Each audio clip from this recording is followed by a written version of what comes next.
Cool. And it's so good to see you. Yeah, you too. Welcome, everybody.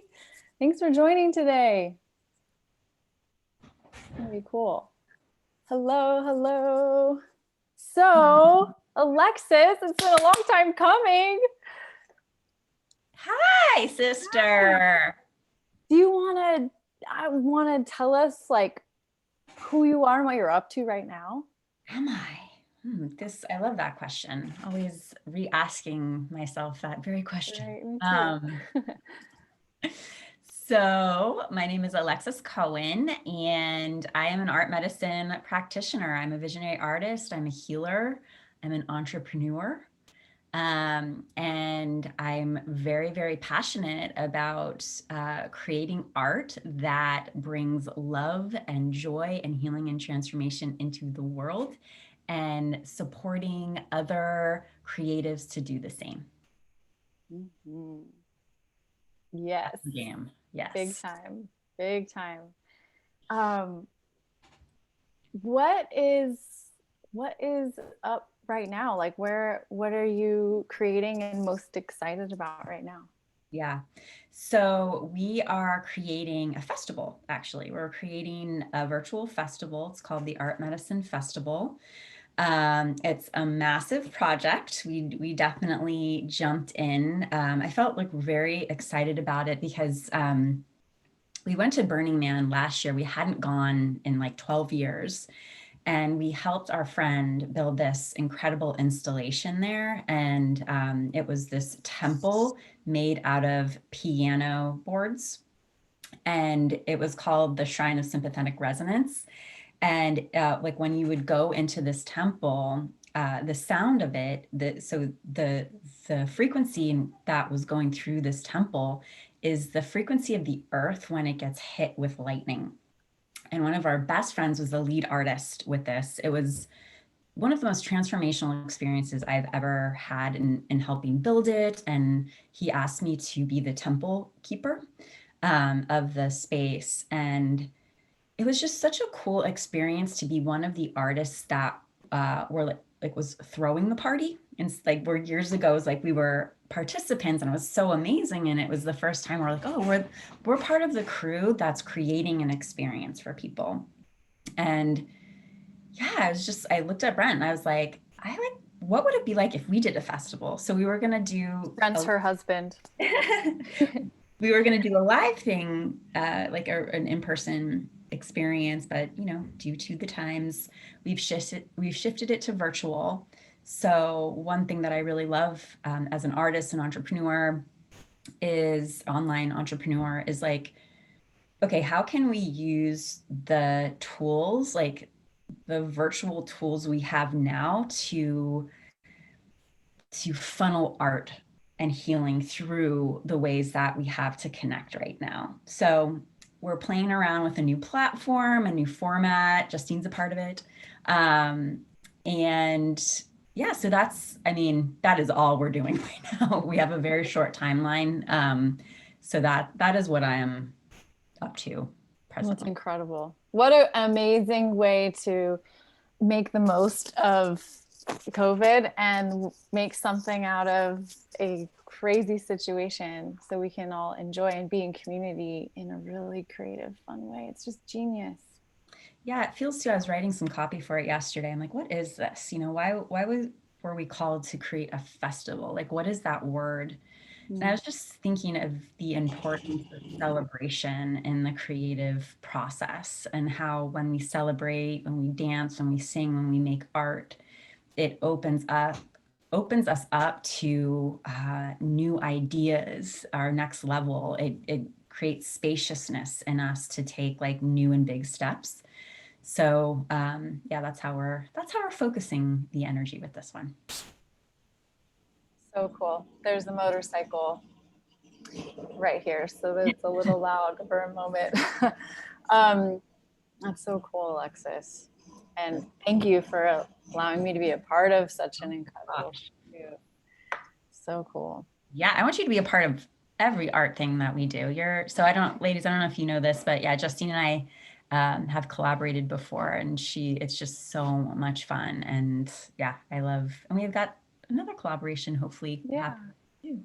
Yeah, we've done a lot of things together. So Alexis and I both live in Los Angeles, and we met when I opened Earth Altar Studio. And um, I started doing sessions with you. I've shared this before that you helped me with shamanic journeying and in-depth hypnosis, and that how incredibly healing that was. And that was just such a foundation in my spiritual growth and expansion. And I was wondering if you could share the story of when you were painting and the spirit like started to talk through the painting for the first time.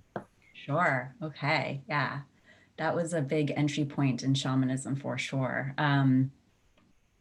Let's see. And it's so funny. It's like with old stories, it's like you said them before, but there's like always a new entry point into them. Mm-hmm. But yeah, so yeah, I've been talking about this story actually a lot because, just talking about art medicine and what that is and how it is like the meeting place between spirit and transformation and healing and art making. And around like before I painted that painting, like right before, um, I was very much living out of alignment with my soul. Like I was working in a corporate job. Um, I was on antidepressants. Like I was just like not, I just was very much suppressing who I was. And at that point, I started to date my now husband, and I was telling him, um, I, I just can't do this anymore. Like I need to come off of these, like, I just need to change things up. And he started to talk to me about Black Elk Speaks, this book about shamanism. And he was saying, like, if you lived in another culture or another time, your gifts would be revered, and you wouldn't feel crazy about it, you know? And so I read the book and I was like, okay. And he said to me, he's like, what if you just fully accepted who you are? Like, what would that look like for you? And I was like, I'm gonna do it. I'm gonna do it. And like I don't necessarily recommend this for people, but like I cold turkey went off the antidepressants. It was very uncomfortable. um, Luckily I got fired from that job and went to art school, and I was called to paint. Like I just had this like feeling inside of me was like, you need to paint a giant mural on your bedroom wall. And it was like fire caught me. Like I had to create this mural, and it was this like a giant Venus. It was huge. It was like 8 or 9 feet on my wall, and I was like painting her, and I started to hear this voice, and like I was painting like her toes, and I heard this voice like, you're not done with my eyes, like clear as day. And it was really shocking. Um, and it opened up this doorway where I was like communicating with this painting and communicating with the guides, the archetype, the energy that was flowing through it. And when I was painting it, my bedroom, it would feel like it was just filled with this love that I had never felt before. And, I even brought Brenton, I'm like, talk to that painting. Is it saying something to you? And it did. Like he asked it a question, and he received an answer from it. And so it was just this very potent piece, but I also felt like I was going crazy. Like, is this okay? Like I didn't really have anyone else in my world that was having these kinds of experiences. And then, by the grace of spirit, I just happened to be talking to one of my friends who just started taking a shamanic training. And he's like, I think you need to talk to my teachers. And what shifted was from feeling like I was crazy and weird and just all this self-judgment shifted as I started training as a shamanic practitioner, and like, oh, this is my gift. This is my gift. This is my power. And in fact, I access it through art making. I access my guidance through art making, and my guides actually collaborate with me to create really amazing pieces of art as well. So it's like this kind of twofold thing. And in the process, I heal. In the process, I see who I am. In the process, we're creating artworks and forms that are helping other people. Like, but it was just like, boom, just like right. It just like knocked me right onto the path that I've been on for the last 20 years. Oh, incredible. I love that story. It's so cool to hear that because we're, in the intuitive artist mastery code course that we're all in the middle or coming to a closing, but we're opening up a new chapter to it kind of Oh, right now, and um, getting clarity on like who we are as artists and then as intuitives, and then pulling that together and making these oracle card decks so and cool. beginning to channel and beginning to listen to those little things and to hear your story of how that all just began, and then you trusted it, and now look at where your life is now and you're teaching this too. It's so amazing. So I want to hear now, or do you want to say something? Oh, Sorry. yeah, I just want to say, like when we first met, like I remember your cards that you had made and just like how your work has evolved and how you're sharing these gifts with others too. It's really powerful. Good work, Thank sis. you. Thank you. um, so I want to know now if you want to talk about the collaboration and the art making process of your awesome, beautiful Oracle card deck, For Embody. sure. Okay, I have one right here. I'll grab it. Okay. Um, oh, you know what? I wonder if I can grab the original artwork. It's kind of tucked away. But yeah, so we created, so with another sister, Himalayaa, she channeled the messages and I did all of the artwork on the cards. And yeah, it was a dreamy collaboration. Um, I think how it started was she received a download that she's ready to create a deck. I've always wanted to, but I never had enough.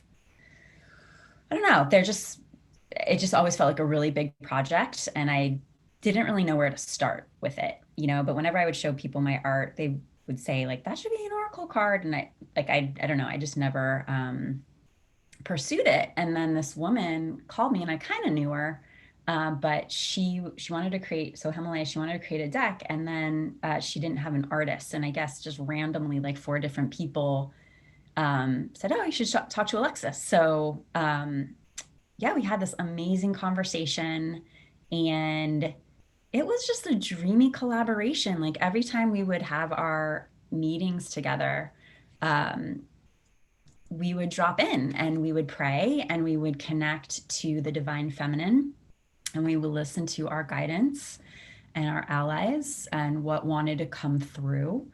Um, she listened very deeply to the structure, like how we wanted to structure the deck too, like the different pillars of the deck. So it was really fun because she downloaded the entire structure. She was also very open to handling the business side of things, which was awesome. Um, and we ended up partnering a little bit more at the end once we went into production, but she was willing to do that. And then yeah, and then so we had like all of the pillars. We had like we knew which cards we were going to do. And then every morning for about 9 months, I would paint these goddesses. And it created this amazing devotional art making practice where I was hanging out with, yeah, like different feminine archetypes of like our world, the new world, just, different dimensions, like beautiful, beautiful beings. And it was so fun making each of the cards because I was working on it every morning and yeah, it was incredible. I mean, if you're all in this process, like you're receiving the medicine from the the oracle. Like each card is like you get to be the first receiver of it. And it was just really cool the process. Like, I had all of the cards. I knew all of the ones I needed to do by the end of the year, but it was not linear. Like my intuition and following my intuition, it was like, okay, I'm going to do that one today. I'm going to do that one. And it created this pathway that, yeah, I was just following my creative spirit. Like my spirit knew what medicine I needed, depending on the day, kind of thing. And the paintings would take me like 2 to 3 days to create. So, and I've noticed too that it would be slower if I needed more time with that medicine. And if I was good with that medicine, it was it like came through very quick, and I could like do it in like a few hours, kind of thing. And then Brent, he did the designing. So it was actually a triple collaboration with Himalaya, and then Brent did the design.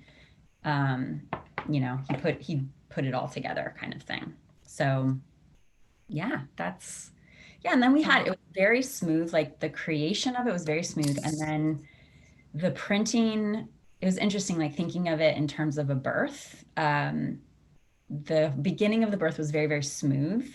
And then when we started to print it and distribute it, we did like a Kickstarter campaign. That's where there was a little more disruption that we had to clear, when it was all about bringing it out into the world. We still had a little bit more work to do personally and professionally to get it out, at the level that we got it out. But we did an awesome Kickstarter. We like tripled our goal like very quickly. But we learned a lot about the business side of creating a deck. So Mhm. yeah. What did you set the Kickstarter at? What was your goal there? I think it was like between 5 and 7. And that we worked with a marketing company who said to keep it very low. So Five and it's seven, what? 1,000, sorry. Oh, 5,000. oh, you were just raising money to make the prints. Is that Right. right? Exactly. And so, Okay. but then we tripled it. But our real goal, what we really needed was 50,000 for everything, like for the whole thing that we saw, the whole vision. And we were working with a marketing company. It's all hit or miss, like that in retrospect, it was the only company we knew that existed. And so we went with them, but in retrospect, they weren't really aligned. They had never done something like a spiritual product. They worked very much in a very corporate-y, masculine realm. So we were doing Facebook ads that weren't working. Like we learned a lot about it. And what we would have done is we would have had a higher goal, because what happened was, because we hit it so fast and we tripled it, people were like, cool, you're good. So there was no urgency to support the project anymore. So, Mm. like, yeah. So, and I actually was just on a call with a friend who's doing a deck too. And like, that's like, just make sure your number of like what you're asking for is like a little closer to the number you actually want. So yeah, so that's what we learned is like, yeah, that we would have upped how much we were trying to raise. Mhm. Amazing. Cool. Thanks. So it's so neat to hear how your process was. I did get to interview Himalaya about the writing and the channeling of the messages. And Oh, cool. so that was really cool. And like with the art, it's so different, Yeah. yet similar. But I'm curious, like, what was your kind of, did you have you said you did it every morning. Can you kind of like tell us a little bit, what did you batch the sketches first? Did you do thumbnails? Did you do all the line work? Then did you paint them? What did you paint? How big did you paint them? I know. I know. When I was watching how you were doing yours, I'm like, oh, that looks glorious. Like I love how you create cards, Justine. It's so beautiful. Um, Hi, thanks. Mine, let me just see if it's easy to grab without pulling everything down. Hold on 1 second. Oh, I think it's going to be a little rough. Thanks. This will be cool to see. Okay, let me just see if I can grab it. If you can just hang tight. Oop. It's like in this funny file. Oh, I got it.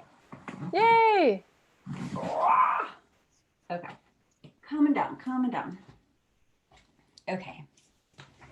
So And I'm they're, also curious, really quick, too, yeah, if you like scanned or photographed them to get them digitized?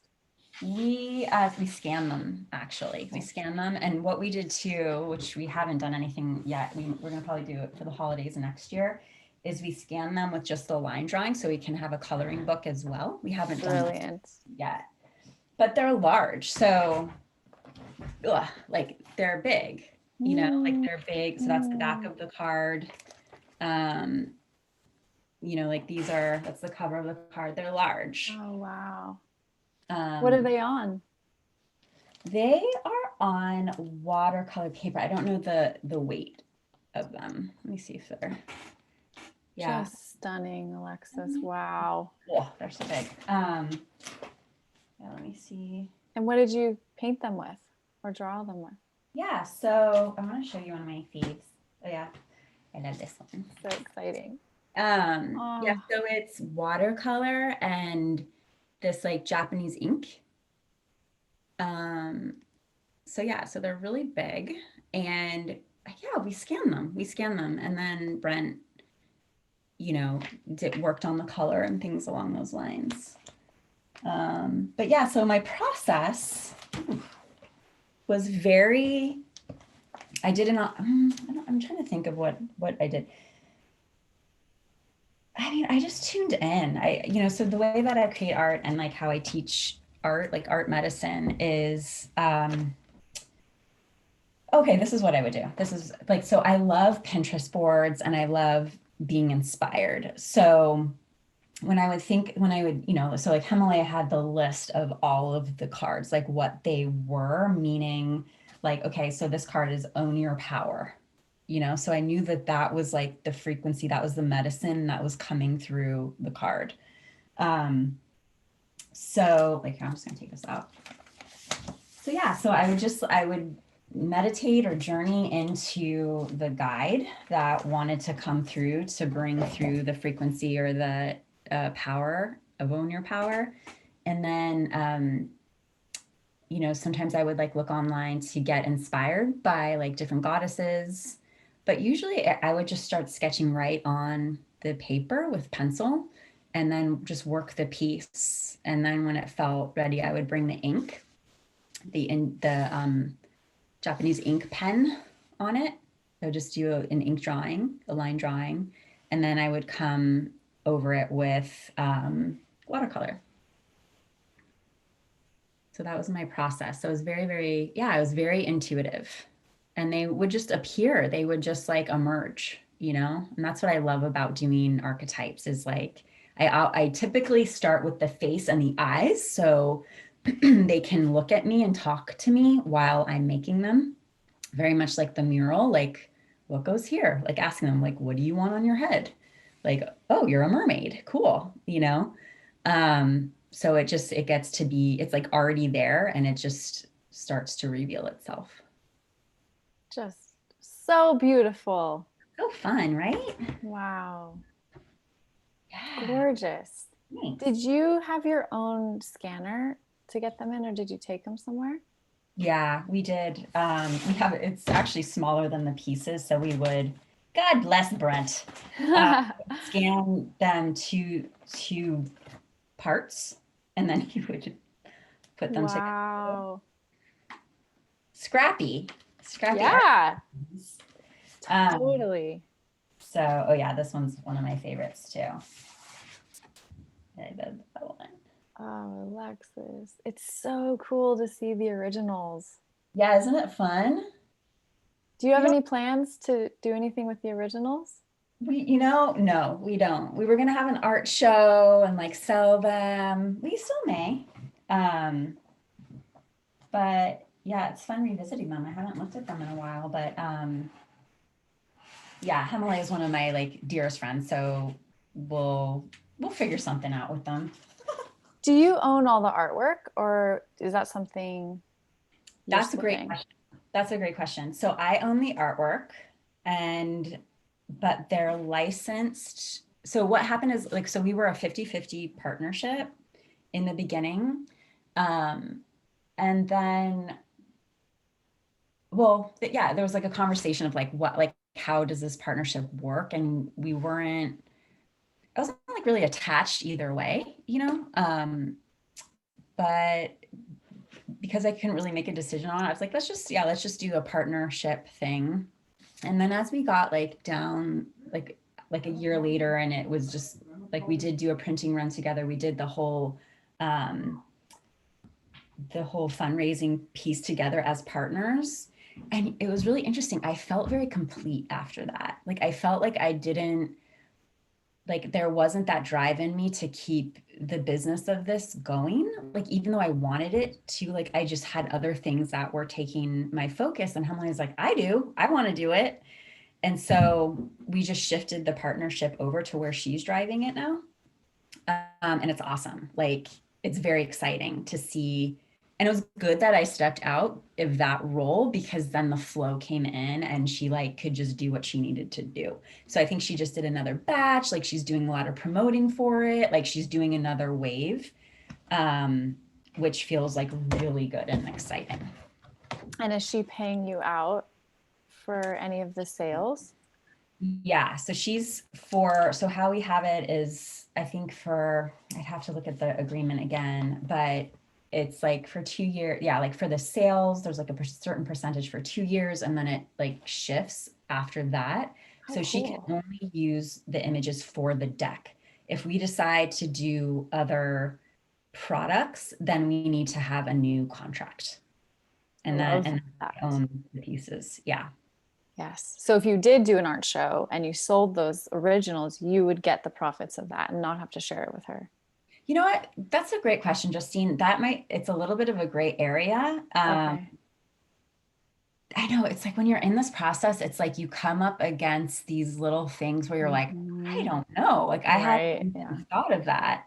So I think like just having a really amazing partnership, we would just have a conversation, because originally when we were in the partnership, we had talked about having an art show, and the money would go back into the project. Mm. So at this point, just to be in alignment with that and my spirit, I think I would somehow, maybe would go to like a coloring book project or something like that. But I think I would feel best if it went back into the project somehow. That's cool. I love Yeah. that. Yeah. Neat. That's so awesome to hear all the little details, because these are like all these things we're figuring out, and it's different for each person, and everyone wants to do it a different way and has different ideas, and there is no right or wrong way to do this. And now we have so much technology, we can publish on our own Yeah. and make everything up out of thin air. So we don't need to go by anyone's rules at all. We No, make them. So we cool, make them. Alexis. It is. Yeah. I mean, you had a partnership, you have a partnership too. So it's all these little, okay, like what, and I think especially with this kind of work, it's all about intuition and listening deeply. And so that's what I love about my partnership with Himalaya is like, we're both really sensitive. We're both cancers. We both feel if anything is off, Mhm. and we can have those really deep conversations with each other. I was so scared to tell her I didn't want to be like, I didn't want to continue. I was so nervous. And she was just like, girl, don't worry about it. That's fine. It was a really beautiful experience having that Mm. conversation. So Mhm. yeah, so that's what we did. Wow. Thank you, Alexis. Yeah, thank you. I'd love to open up for questions. If any of you have any questions on your mind or heart that Alexis could help with, Yeah. just feel free to unmute yourself and go for it. Or if you don't want to, you can write something in the chat as well. Mm-hmm. I have a question. I was wondering, when you were channeling each artwork, was that based of Himalaya's writing, or how did you combine the art with the writing? That's a great question. So yeah, it was very fluid. I'm trying to think back. Um, so when we first started, so when she first approached me to be the artist, she already had like the pillars, like the structures. And what I mean by pillars, like there's like the first pillar, like value and worth, second, pleasure, pillar 3, spiritual integrity, pillar 4, power. And then it's like all of the cards that go under those. So she had that already dialed in like the first time she talked to me. So it was actually great because she could then tell me like what her vision was, and I can tune into if I resonated with that structure and the energy she was coming in with. So right away it was like a yes, that sounds great. And then yes, I'm just like recalling. And then she had asked me during a time where I had another project going. So I was like, okay, let's pause this. I'm a yes. Let's start in January, which was like a month away. And during that time, it gave her time to like dial it in more. And I think she even did like a week-long writing retreat. Like she went away, she hired a writing coach that was very intuitive, and they like like dialed it in. And so while she was doing that, I was tuning into like, okay, what is this aesthetic gonna be? You know, and I went back and forth. I'm like, is this just one character going through this whole process? So that was the first idea. And then, and that was important. It was this little lady. She just started this like blue creature that just started telling a story, but then she had friends. It wasn't just her. So yeah, so she wrote it, and so she had like a rough draft, and then I just started going for it. Like once we knew what all the cards were, I just started creating. And then her writing the book happened kind of simultaneously. Like I think my process was more consistent because I was just doing it every day for 9 months. And she had these like these chunks of time with like bigger downloads of the structure, bigger downloads of the book. You know, like it was just these, she'd create a lot of space to have these like larger downloads, you know, and I was just kind of like with the art, just I kept going. There was one point where I had to communicate that I miscalculated time, that I was going to need more time. So I think we added 3 months to it or so. Yeah, there was so much like, and we wanted to launch at a particular time because she was having an event, and then that didn't necessarily work out time wise. And so there was a lot of renegotiation as we started to see the like how big the project was getting and how long things took, you know. And I'm a slow artist. It takes me a long time to do one of those pieces, you know. I'm in awe of artists. Like when I watch Justine paint, I'm like, you are such a badass. Like what emerges, like how like it just comes out and things happen quickly. My mom's like that too. I'm just like in awe of it. It takes me a really long time. So I wanted to give myself that space to do that. And forget about like that took me months and months and months. Justine and I did a portal together years ago. That took me like years. That one. Did it really? Well, I stopped for a while. It had like a layer, and then I rolled it up. I like put it away, and then it called me back. But like that whole process was definitely more than it took like at least a year and a half. I wasn't actively working on it, but yeah, it takes me some time. I think that's good. Yeah, it's like the paint more work time. on you. Yeah, they work on you. That's something that's interesting about when we're all in this process. Like some of these cards, like when you're talking about medicine, that's a term I don't really use, but it really is that.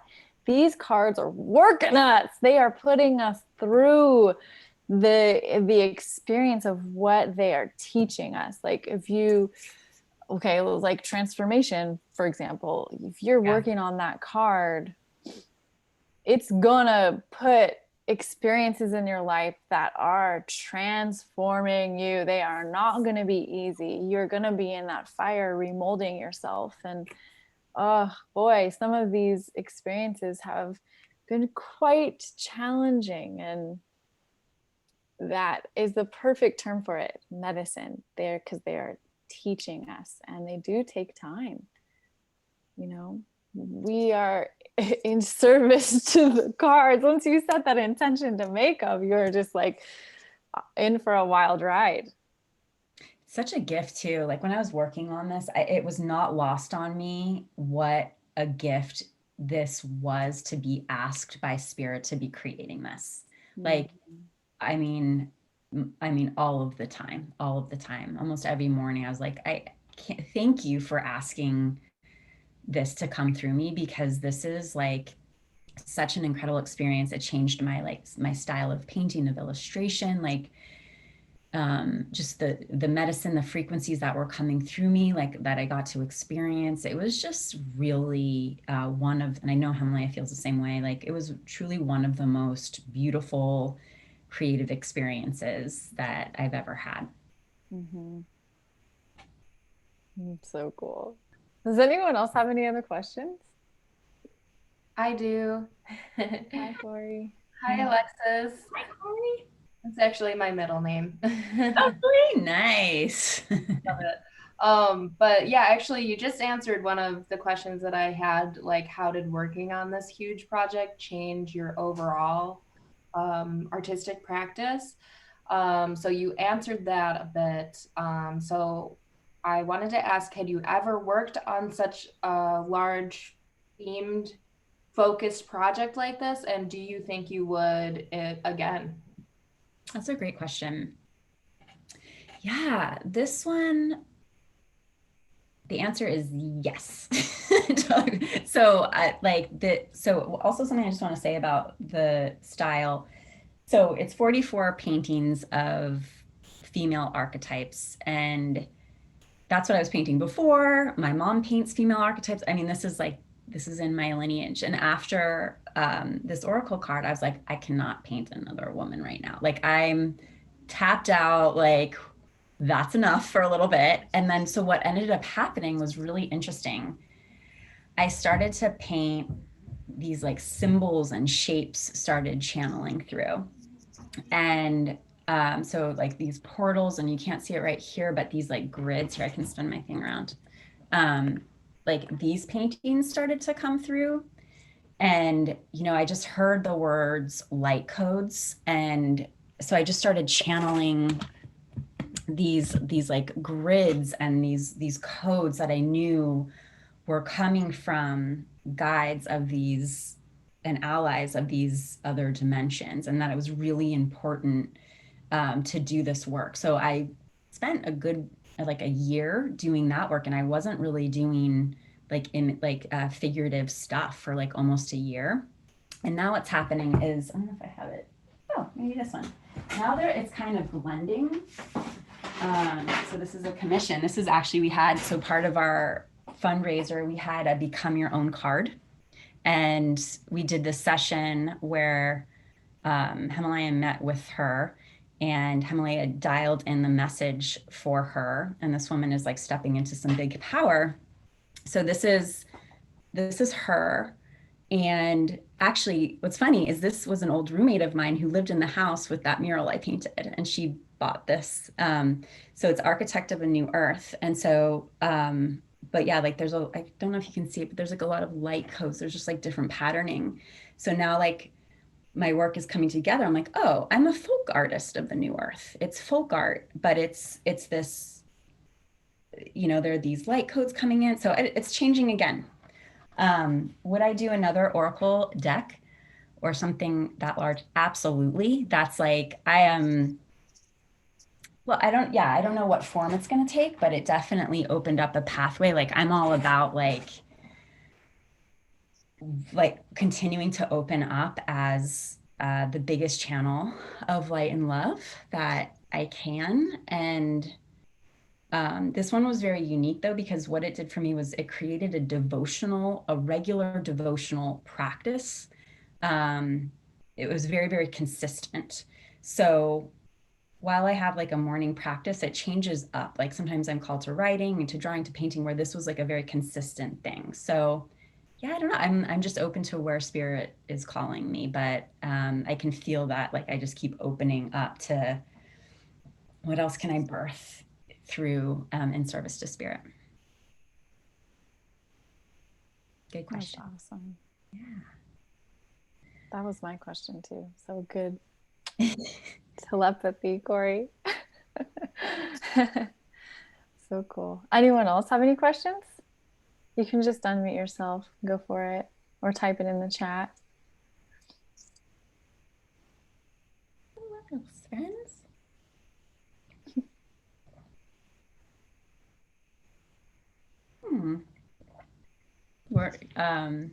So I know there's a couple of women here who are in one of my programs right now. And we do every month, we travel into different realms, mythical and mystical realms, and through art and journeying and things like that. And this month we are working with the Rising Phoenix and the Golden Temple. And it's the same thing that like we were talking about. Like it's interesting because we're talking about like these cards, you know, like so we're working with the theme and the medicine of the card.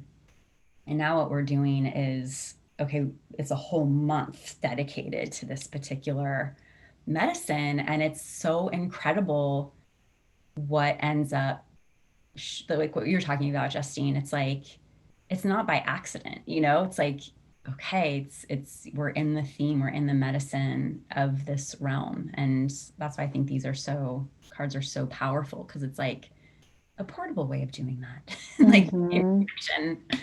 Spirit. Absolutely.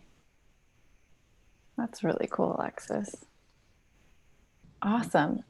So for anyone watching the replay, what's the best way to connect with you, find you, see your art, see your offerings, join the festival? Yeah, the festival.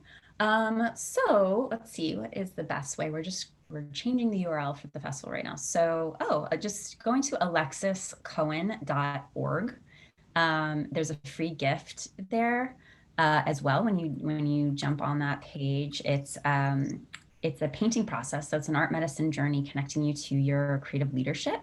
And it's all through it's an intuitive art process where you're channeling light codes through your painting. So that's available like right when you hop on that page. And I can pop in, I can put it right here too in the chat. alexiscohen.org. There we go. Very cool. Amazing. Well, thank you, Alexis, and thank you everyone for joining too. This is so special. Yes, thank you.